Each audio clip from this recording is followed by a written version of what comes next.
মানবিক কাজ টোটালি বন্ধ করা উচিত। কেন বন্ধ করা উচিত? এই যে এক টর্চলাইট দালালের অত্যাচারে এমনিতেই বন্ধ হয়ে যাবে গা। এতদিন চলছে জুয়েল ভাইয়ের সাথে, কালকে কিন্তু নাসা ভাই বিনোদনে কিন্তু তারে দিছে ইচ্ছা মতায়, স্টিক দিয়ে একদম ভরে দিছে।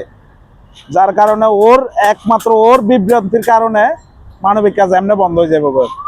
এরা নিয়ে আমরা কখনো কথা বলি না, আমি বিশেষ করে কখনো কথা বলি নাই। কারণ হচ্ছে কাজ করতেছে, ভালো কাজ, আমরা অ্যাপ্রিসিয়েট করি। কিন্তু ওর এত বাড়াবাড়ি, নাসা ভাই বিনোদন, ওরা হচ্ছে বিনোদন ভিডিও বানায়। কন্টেন্ট ক্রিয়েটাররা সবাই যে মানবিক কাজ করতে হবে, সোশ্যাল ওয়ার্ক করতে হবে, এমন কোনো কোথাও ইয়া নাই। কিন্তু কালকের যে ঘটনাটা, এটা অত্যন্ত দুঃখজনক। নাসা ভাই বিনোদন কিন্তু দেখা দিছে ও শান্তশিষ্ট ছেলে। ওর কালকে আমরা হট হওয়াটা কিন্তু একদম জরুরি ছিল। বেলালের লাগাম টানা দরকার ছিল।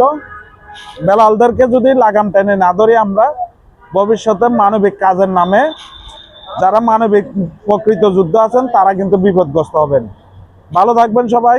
আসসালামু আলাইকুম।